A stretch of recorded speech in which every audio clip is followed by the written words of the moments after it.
ദേവപഞ്ചമി ഭാഗം 78. ഇപ്പൊ എത്തിച്ചതാണ്.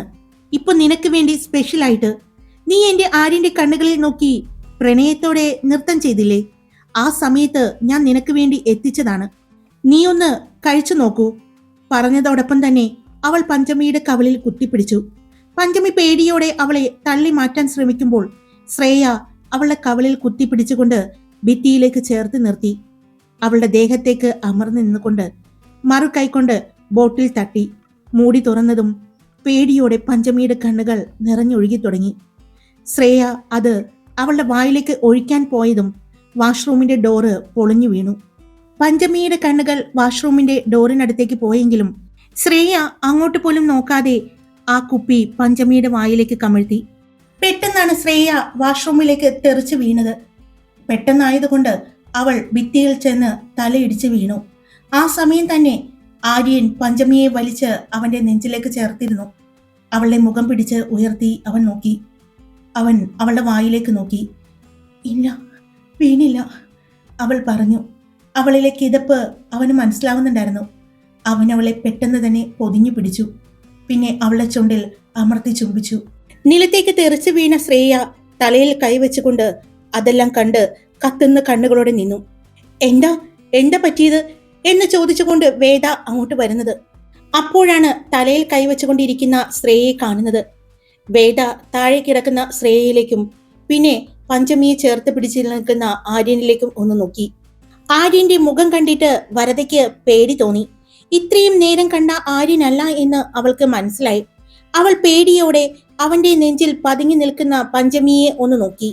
പിന്നെ വേഗം അവരുടെ അടുത്തേക്ക് ചെന്നു. എന്തുറ്റി പഞ്ചമി, അവൾ ചോദിച്ചു. ആര്യൻ വരദയെ ഒന്ന് നോക്കി. അവളുടെ അടുത്തേക്ക് പഞ്ചമിയെ നീക്കി നിർത്തിക്കൊണ്ട് ആര്യൻ ശ്രേയയുടെ അടുത്തേക്ക് ചെന്നു. അവൻ അടുത്തേക്ക് വരുംതോറും പേടിയോടെ ശ്രേയ പുറകിലേക്ക് നീങ്ങാൻ പോയി. എന്നാൽ അവൾക്കതിന് പറ്റുന്നുണ്ടായിരുന്നില്ല. ആ നിമിഷം ആര്യൻ അവളുടെ കയ്യിൽ പിടിച്ച് അവളെ എടുത്തുയർത്തി. അവന്റെ കൈ ആഞ്ഞ് അവളുടെ കവിളിൽ പതിച്ചതും അവൾ വീണ്ടും നിലത്തേക്ക് വീണു. അവൻ അവന്റെ കാലുയർത്തി ചവിട്ടാൻ പോയതും ആര്യ എന്ന് വിളിച്ചുകൊണ്ട് ഓടി അങ്ങോട്ട് ആകാശും സിദ്ധാർത്ഥും വന്നു. എന്താടാ, എന്താ എന്താ പറ്റിയ ഇവിടെ, എന്താ സംഭവം? ആകാശ് ചോദിച്ചു. ഇവളെന്റെ ദേവയെ, ഞാനൊരു നിമിഷം വൈകിയിരുന്നെങ്കിൽ ഇവള് കൊന്നു കളഞ്ഞേനെ എന്റെ പെണ്ണിനെ, ആര്യൻ പറഞ്ഞുകൊണ്ട് അവളുടെ മുടിയിൽ പിടിച്ച് ഉയർത്തി. ആ നിമിഷം എല്ലാവർക്കും ആര്യന്റെ മുഖത്ത് നോക്കാൻ വല്ലാത്തൊരു ഭയം തോന്നി. എടാ, എന്താ സംഭവം? ആര്യൻ ഡോറ് തുറന്നപ്പോൾ കണ്ട കാര്യങ്ങൾ പറഞ്ഞതും ആകാശിനും സിദ്ധാർത്ഥിനും ശ്രേയയോട് വല്ലാത്ത ദേഷ്യം തോന്നി. ആകാശ് ശ്രേയയെ എടുത്തു പൊക്കി അവളുടെ മറു കവിളിൽ ആഞ്ഞടിച്ചു. എന്റെ പെങ്ങളെയാ നീ കൊല്ലാൻ നോക്കിയത്. എന്ത് തെറ്റാടി നിന്നോട് അവള് ചെയ്തത്? ചെറുതിലെ മുതല് നിനക്കെല്ലാം വിട്ടു തന്നിട്ടില്ലേ ഉള്ളു അവള്? എന്തെങ്കിലും നീ വാശി പിടിക്കുന്നത് അവള് നിനക്ക് സാധിച്ചു തരാതെ ഇരുന്നിട്ടുണ്ടോ? എല്ലാം അവൾക്ക് എന്ത് കിട്ടിയാലും നിനക്കത് ആവശ്യമായിരുന്നു. അതിനുവേണ്ടി നീ എന്തും ചെയ്യുമായിരുന്നു. പക്ഷേ ഇന്ന് നീ ചെയ്തതിന് മാപ്പില്ല. ആര്യ, പോലീസിനെ വിളിക്ക്, ഇവളെ പിടിച്ചു കൊടുക്ക്. ആകാശ് പറഞ്ഞതും ഒരു പോലീസിനും ഇവളെ ഞാൻ വിട്ടുകൊടുക്കുന്നില്ല. ഇവളെ എനിക്ക് വേണം, ആര്യൻ പറഞ്ഞതും അച്ചുവേട്ടാ, പഞ്ചമി വിളിച്ചു. അവൻ പെട്ടെന്ന് തന്നെ പഞ്ചമിയുടെ അടുത്തേക്ക് ചെന്നു. എന്തുപറ്റി? വയ്യ നിനക്ക്? എന്തെങ്കിലും ഇവൾ ഉപദ്രവിച്ചോ നിന്നെ? ആര്യൻ അവളുടെ മുഖത്ത് നോക്കി ചോദിച്ചു. പിന്നെ തിരിഞ്ഞ് രൂക്ഷമായി ശ്രേയയെ നോക്കി. പാതി അടഞ്ഞു പോകുന്ന കണ്ണുകളാൽ അവൾ കണ്ടു ആര്യന്റെ കത്തുന്നൊരു നോട്ടം. അവന്റെ നോട്ടത്തെ നേരിടാനാവാതെ അവൾ ആ സമയം ബോധം മറിഞ്ഞ് താഴേക്ക് വീണിരുന്നു. അപ്പോഴേക്കും ആര്യന്റെ ഗാർഡ്സ് അങ്ങോട്ട് വന്നിരുന്നു. ആര്യൻ അവരെ ദേഷ്യത്തോടെ നോക്കി. അവന്റെ ആ നോട്ടം എന്തിനാണെന്ന് മനസ്സിലായതും അവർ ഒന്നും മിണ്ടാതെ തലകുനിച്ചു നിന്നു. ഇവളെ ഇവിടെ നിന്നും ആരും കാണാതെ നമ്മുടെ സ്ഥലത്തെത്തിക്കണം, അത്രയും പറഞ്ഞുകൊണ്ട് പഞ്ചമിയെ ചേർത്ത് പിടിച്ചു. ആര്യൻ അവളെ എടുക്കാനായി പോയതും അച്ചുവേട്ടാ, എനിക്ക് കുഴപ്പമൊന്നുമില്ല, ഞാൻ നടന്നോളാം, അവൾ പറഞ്ഞു. എന്നാൽ ആര്യൻ അവളെ ഒന്ന് നോക്കിയതും ആ നോട്ടം കണ്ടതും പിന്നെ അവൾ ഒന്നും മിണ്ടിയില്ല. അപ്പോഴേക്കും ആര്യൻ അവളെ എടുത്തിരുന്നു. ആര്യൻ എടുത്തതും അവളുടെ മുഖം ആര്യന്റെ നെഞ്ചിൽ ഒളിപ്പിച്ചു വയ്ക്കുന്നത് പോലെ കിടന്നു. അതറിഞ്ഞതും അവന്റെ ചുണ്ടിൽ ഒരു പുഞ്ചിരി വിരിഞ്ഞു. ആ പുഞ്ചിരിയോടെ ആര്യൻ അവളെയും കൊണ്ട് വാഷ്റൂമിൽ നിന്നും പുറത്തേക്ക് ഇറങ്ങുമ്പോൾ അവരുടെ പുറകെ വരദയും ആകാശും സിദ്ധാർത്ഥും അതേ ഒരു പുഞ്ചിരിയോടെ തന്നെ ഉണ്ടായിരുന്നു. ആര്യൻ അവളെയും കൊണ്ട് കാറിന്റെ അടുത്തേക്ക് ചെന്നതും അവന്റെ ഗാർഡ്സ് വന്ന് കോ ഡ്രൈവിംഗ് സീറ്റ് തുറന്നു കൊടുത്തു. ആര്യൻ അവളെ വളരെ ശ്രദ്ധയോടെ കാറിലേക്ക് ഇരുത്തി. പിന്നെ വേഗം കുഞ്ഞിനെ കൊണ്ടുവരാൻ വരദയെ നോക്കി പറഞ്ഞു. വരദ വേഗം തന്നെ പോയി കുഞ്ഞിനെ കൊണ്ടുവന്നു. പഞ്ചമി കുഞ്ഞിനെ മടിയിലേക്ക് ഇരുത്തി. ഞങ്ങൾ വീട്ടിലേക്ക് പോയി എന്ന് അവരോട് പറഞ്ഞേക്ക്. ആര്യൻ പറഞ്ഞുകൊണ്ട് ഡ്രൈവിംഗ് സീറ്റിലേക്ക് കയറി. കാർ എടുത്ത് മുന്നോട്ട് പോയി. പോകുമ്പോഴും അവർ രണ്ടുപേരും ഒന്നും സംസാരിച്ചില്ല. കുഞ്ഞ് പഞ്ചമിയുടെ നെഞ്ചിലേക്ക് ചേർന്ന് കിടന്നു. പതിയെ ഉറക്കത്തിലേക്ക് പോയി തുടങ്ങി. കുഞ്ഞിന്റെ കണ്ണുകൾ അടഞ്ഞു പോകുന്നത് കണ്ടതും അവൾ ഒന്നുകൂടി കുഞ്ഞിനെ നെഞ്ചിലേക്ക് ചേർത്ത് പിടിച്ചുകൊണ്ടിരുന്നു. കുഞ്ഞ് ഉറങ്ങി എന്ന് കണ്ടതും ആര്യൻ അവളെയും കുഞ്ഞിനെയും നോക്കി. പിന്നെ റോഡിന്റെ സൈഡിലായിട്ട് വണ്ടി ഒന്ന് ഒതുക്കി. അവൻ സീറ്റ് ബെൽറ്റ് അഴിക്കുന്നത് കണ്ടതും പഞ്ചമി അവന്റെ മുഖത്തേക്ക് നോക്കി. അവന്റെ മുഖം വല്ലാതെ വലിഞ്ഞു മുറുകിയിരിക്കുകയായിരുന്നു. അച്ചുവേട്ടാ, അവൾ വിളിച്ചതും അവൻ അവളുടെ മുഖത്തേക്ക് നോക്കി. പെട്ടെന്ന് തന്നെ അവൻ അവളുടെ അടുത്തേക്ക് ചേർന്നിരുന്നു കൊണ്ട് അവളുടെ മുഖം കൈക്കുമ്പിളിൽ പിടിച്ചുകൊണ്ട് അവളുടെ ചുണ്ടിലേക്ക് അവന്റെ ചുണ്ടുകൾ ചേർത്തു. ഒരു നിമിഷം അവൾ പേടിച്ചു പോയി. എന്താണ് സംഭവിക്കുന്നത് എന്ന് മനസ്സിലാവാതെ അവൾ അവന്റെ മുഖത്തേക്ക് കണ്ണുകൾ തുറന്നു നോക്കി. അപ്പോഴേക്കും അവളുടെ കണ്ണുകളിലേക്ക് നോക്കി നിന്ന ആര്യൻ അവളെ കണ്ണുകളടച്ച് ഗാഢമായി തന്നെ അവളെ ചുംബിച്ചുകൊണ്ടിരുന്നു. പതിയെ അവളും ആ ചുംബനത്തിൽ ലയിച്ചു പോയി തുടങ്ങിയിരുന്നു. അല്പസമയത്തിനു ശേഷം അവൻ പതിയെ അവളുടെ ചുണ്ടുകളെ മോചിപ്പിച്ചുകൊണ്ട് അവളുടെ മുഖത്തേക്ക് നോക്കി. നിനക്ക് കുഴപ്പമൊന്നുമില്ലല്ലോ? അവൻ വീണ്ടും ചോദിച്ചതും ഇല്ല, എനിക്ക് എനിക്ക് കുഴപ്പമൊന്നുമില്ല, അവൾ ശ്വാസം ആഞ്ഞു വലിച്ചുകൊണ്ട് പറഞ്ഞു. ഒരു തുള്ളി പോലും ചുണ്ടിലോ നാവിലോ വീണില്ലല്ലോ? അവൻ ചോദിച്ചു. ഇല്ല അച്ചുവേട്ടാ, അതിനു മുമ്പായി അച്ചുവേട്ടൻ എത്തിയില്ലേ എന്റെ രക്ഷയ്ക്കായി, അവൾ പറഞ്ഞു. എന്നാലും അവൾക്ക് എന്ത് ധൈര്യം ഇരുന്നിട്ടാണ് അവൾ എൻ്റെ പെണ്ണിനെ? പേടിച്ചോ നീ? ആര്യൻ ചോദിച്ചു. വല്ലാതെ ഭയന്നു. ആ ഭയം എനിക്കുണ്ടായിരുന്നത് നമ്മുടെ മോളെയും എൻ്റെ അച്ചുവേട്ടനെയും വിട്ടു പോകേണ്ടി വരുമല്ലോ, എനിക്കിനി കാണാൻ പറ്റില്ലല്ലോ എന്നോർത്തപ്പോൾ ഉണ്ടായിരുന്ന ഒരു ഭയമായിരുന്നു എനിക്ക്. അല്ലാതെ എനിക്ക് ഒരു പേടിയുമില്ല, അവൾ ചെറിയൊരു പുഞ്ചിരിയോടെയാണ് പറഞ്ഞത്. എന്നാൽ അവൻ അവളെ രൂക്ഷമായി ഒന്ന് നോക്കി. സത്യമായിട്ടും നിങ്ങളെ രണ്ടുപേരെയും വിട്ടുപോകുന്നത് മരണം കൊണ്ടാണെങ്കിലും എനിക്ക് പറ്റില്ല. എനിക്ക് ജീവിച്ച് കൊതി മാറിയിട്ടില്ല. എൻ്റെ അച്ചുവേട്ടൻ്റെ സ്നേഹം അനുഭവിച്ച്, പ്രണയം അനുഭവിച്ച്, എൻ്റെ മോളുടെ അമ്മയായിട്ട് എപ്പോഴും ഞാൻ പറയില്ലേ, എനിക്ക് എൻ്റെ മോൾക്ക് കൊടുക്കാനായിട്ട് ഒരു കാര്യം വേണമെന്ന്. അത് ചെയ്തു തീർക്കാതെ ഈ ഭൂമിയിൽ നിന്നും ഞാൻ പോകുമോ? എനിക്കങ്ങ് പോകാൻ പറ്റുമോ? അവൾ ചോദിച്ചതും ആര്യൻ അവളുടെ കവിളിൽ കുത്തിപ്പിടിച്ചു.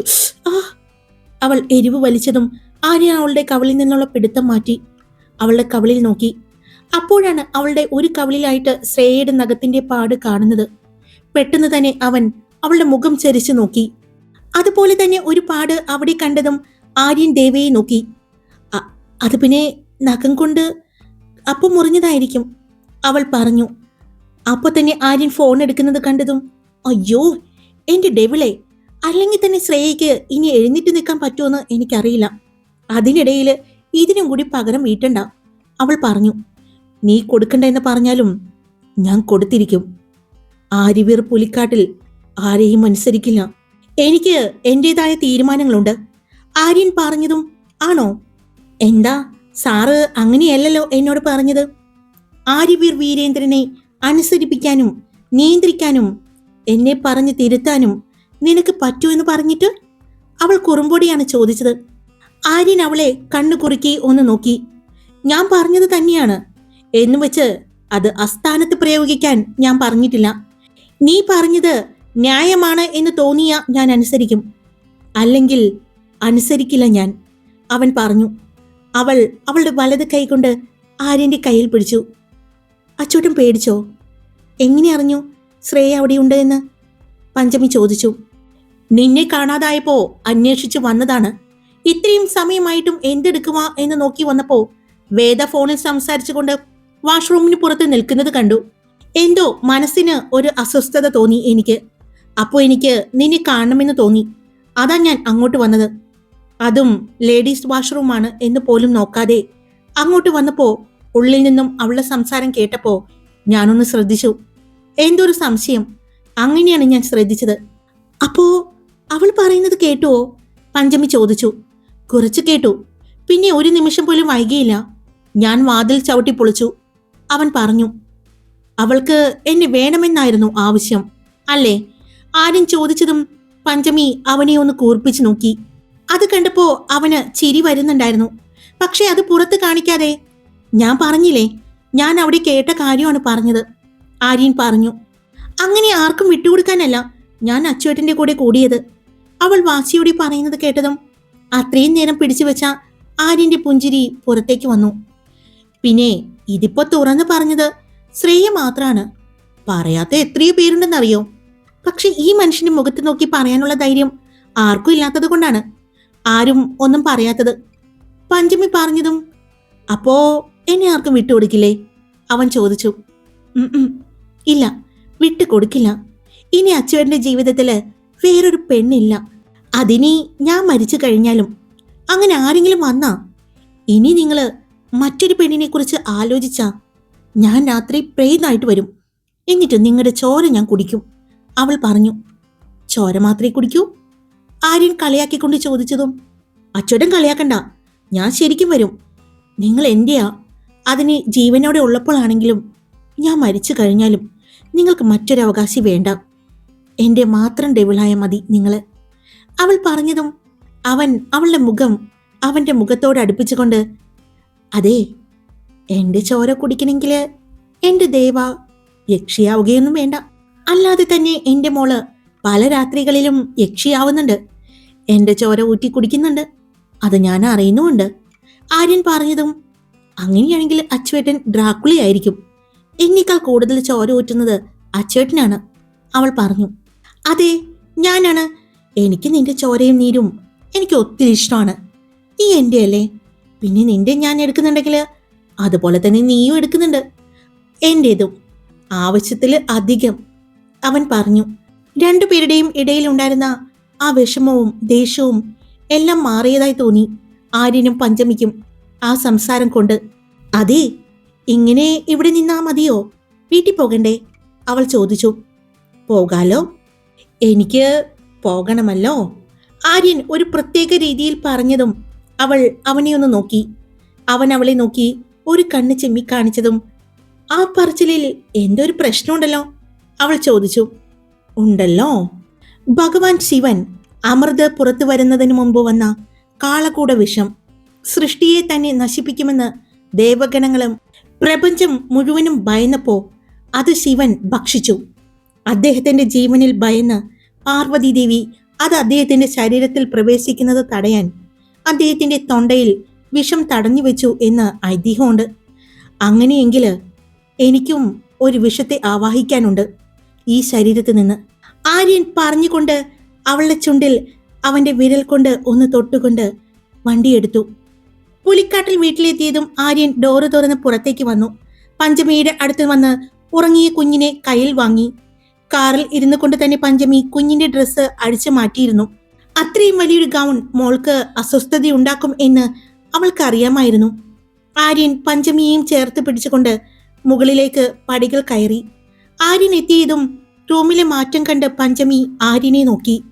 അവിടെ ഭാവമാറ്റങ്ങൾ ഒന്നുമില്ലാതെ കുഞ്ഞിനായിട്ട് സെറ്റ് ചെയ്തിരിക്കുന്ന ഭംഗിയുള്ള ഒരു ബെഡിലേക്ക് കിടത്തി. പിന്നെ കുഞ്ഞിനെ നന്നായി പുതപ്പിച്ചു കൊടുത്തുകൊണ്ട് ആ ബെഡിന് ചുറ്റും നെറ്റുമിട്ടുകൊണ്ട് അവൻ അവളെ ഒന്ന് നോക്കി. അവൾ അതിശയത്തോടെ നോക്കി നിൽക്കുന്നത് കണ്ടതും എന്താ ഇങ്ങനെ നിൽക്കുന്നത്? ആര്യൻ ചോദിച്ചു. ഇതൊക്കെ എപ്പോ? അവൾ ചോദിച്ചു. അതൊക്കെ ഞാൻ ചെയ്തു എന്ന് പറഞ്ഞുകൊണ്ട് ആര്യൻ അവളുടെ അടുത്തേക്ക് നടന്നു. എന്നാലും മോളെ മാറ്റി കിടത്തണോ അച്ചുവേട്ടാ? വേണ്ട, വേറെ മുറിയിലൊന്നും അല്ലല്ലോ, നമ്മുടെ കൂടെ തന്നെയല്ലേ, പിന്നെന്താ പ്രശ്നം? ആര്യൻ ചോദിച്ചു. അവള് അങ്ങനെയൊക്കെ മാറിക്കിടന്ന് പഠിക്കട്ടെ, അത് നല്ല കാര്യമല്ലേ? എപ്പോഴും നമ്മൾ രണ്ടുപേരും അവളുടെ കൂടെ ഉണ്ടാകും എന്ന് പറയാൻ പറ്റില്ലല്ലോ. അതുകൊണ്ട് മാറിക്കിടക്കുന്നത് നല്ലതാണ്. എന്റെ പെണ്ണിനെ പ്രണയിക്കാനും കാര്യമായിട്ടൊന്ന് സ്നേഹിക്കാനും എനിക്ക് അതാണ് നല്ലതെന്ന് തോന്നി. എങ്ങനെയുണ്ടെന്ന് പറ, ആര്യൻ അവളെ ചേർത്ത് നിർത്തിക്കൊണ്ട് ചോദിച്ചു. നന്നായിട്ടുണ്ട്, എനിക്ക് ഒത്തിരി ഇഷ്ടപ്പെട്ടു. മോൾക്കും കാണുമ്പോ നന്നായിട്ട് ഇഷ്ടപ്പെടും, അവൾ പറഞ്ഞു. അതെ, അത് വേണല്ലോ. അവൾക്ക് ഇഷ്ടപ്പെട്ടാലാണല്ലോ സമാധാനമായിട്ടും സ്വസ്ഥമായിട്ടും അവിടെ കിടക്കൂ. അവൾ അവിടെ സ്വസ്ഥമായിട്ടും സമാധാനമായിട്ടും കിടന്നാലല്ലേ എനിക്ക് നിന്റെ ഒപ്പം സമാധാനമായിട്ടും സ്വസ്ഥമായിട്ടും കിടക്കാൻ പറ്റൂ. ആര്യൻ പറഞ്ഞു. ഞാൻ ഞാൻ ഫ്രഷ് ആയിട്ട് വരട്ടെ. അവൾ പറഞ്ഞുകൊണ്ട് പോകാൻ പോയതും ഞാൻ വരണോ? ആര്യൻ ചോദിച്ചു. വേണ്ട, ഞാൻ പോയിക്കൊള്ളാം. ഇതേ കുളമല്ല, ഇത് ബാത്റൂമാണ്, അവൾ പറഞ്ഞു. ആ കുളവും ഞാൻ പരിഗണിക്കുന്നുണ്ട്, ആര്യൻ പറഞ്ഞതും അവൾ കണ്ണുകൾ വിടർത്തി അവനെ നോക്കി. പക്ഷേ എത്ര ഞാനത് ഇവിടെ കൊണ്ടുവരാൻ ശ്രമിച്ചാലും അതിൻ്റെ ഒരു ഫീല് കിട്ടില്ല, അല്ലേ ദേവാ? ആര്യൻ ചോദിച്ചതും അവളൊന്ന് പുഞ്ചിരിച്ചു. ഒരുപാട് പ്രണയവും ഒരുപാട് പ്രണയ നിമിഷങ്ങളും എല്ലാം കണ്ടതാണ് ആ കുളം. അതിൻ്റെതായ ഒരു മഹത്വവും പ്രത്യേകതയുണ്ട്. അവൻ പറഞ്ഞതും അവൾ അവന്റെ കയ്യിൽ പതിയെ തല്ലി. ആ സമയം ആര്യന്റെ ഫോൺ റിങ് ചെയ്തത്. എന്നാൽ അവൻ ആ ഫോൺ എടുക്കാതെ അവളുടെ അടുത്ത് തന്നെ നിന്നു. ഫോൺ എടുക്ക അച്ചുവേട്ടാ, അവൾ പറഞ്ഞു. ഫോൺ ഞാൻ എടുത്തോളാം. പറയ്, അതുപോലെ ഒരെണ്ണം ഇവിടെ കൊണ്ടുവരട്ടെ? ആര്യൻ ചോദിച്ചു. വേണ്ട, വല്ലപ്പോഴും നമുക്ക് അങ്ങോട്ട് പോകാം. അപ്പോൾ കിട്ടുന്നൊരു ഫീലുണ്ട്, അത് എപ്പോഴും കണ്ടാ കിട്ടില്ല, അവൾ പറഞ്ഞു. അത് ന്യായം, അവൻ പറഞ്ഞു. വീണ്ടും ഫോൺ അടിക്കാൻ തുടങ്ങിയതും പഞ്ചമി ഫോൺ എടുക്കാൻ നിർബന്ധിച്ചു. അവന്റെ പോക്കറ്റിൽ നിന്നും അവൾ തന്നെയാണ് ഫോൺ എടുത്ത് കൊടുത്തത്. അച്ചോട്ടൻ സംസാരിക്ക്, ഞാൻ ഫ്രഷ് ആയിട്ട് വരാം എന്ന് പറഞ്ഞുകൊണ്ട് അവൾ ഡ്രസ്സിംഗ് റൂമിലേക്ക് നടന്നു. ആര്യൻ അറിയാമായിരുന്നു ആ കോള് ആരുടെയാണ് എന്ന്. ഞാനിപ്പോ വരാം, അത്രമാത്രം പറഞ്ഞ് ആര്യൻ വാഷ്റൂമിന്റെ ഡോറിന്റെ അടുത്തേക്ക് ഒന്ന് നോക്കി. പിന്നെ വേഗം റൂമിൽ നിന്നും ഇറങ്ങി പുറത്തേക്ക് നടന്നു. ആ സമയം ശ്രേയെ കാണാതെ അന്വേഷിച്ച് നടക്കുകയായിരുന്നു അവളുടെ വീട്ടുകാർ. ഇത് അവളിപ്പോ എവിടെ പോയതാണ്? ഒന്നും പറയാതെയാണോ പോയത്? ദേഷ്യത്തോടെ ശ്രാവൺ അമ്മയോട് ചോദിച്ചു. അതിന് നിന്റെ സഹോദരി ആരോടെങ്കിലും എന്തെങ്കിലും പറഞ്ഞിട്ടാണോ ഓരോ കാര്യങ്ങൾ ചെയ്യുന്നത്? ദേഷ്യത്തോടെ ശ്രേയയുടെ അമ്മ ചോദിച്ചു. ഹായ്, എല്ലാവരും സുഖമായിട്ടിരിക്കുന്നോ? ഞാൻ സുഖമായിട്ടിരിക്കുന്നു. അപ്പോൾ വീഡിയോ ഞാൻ ഇട്ടിട്ടുണ്ട്. ഇഷ്ടപ്പെട്ടാൽ ലൈക്ക് ചെയ്യാനും നിങ്ങളുടെ അഭിപ്രായങ്ങൾ കമന്റ് ചെയ്യാനും സബ്സ്ക്രൈബ് ചെയ്ത് കേൾക്കുന്നവരുണ്ടെങ്കിൽ സബ്സ്ക്രൈബ് ചെയ്യാനും മറക്കല്ലേ. Love you all. It's me Karthika.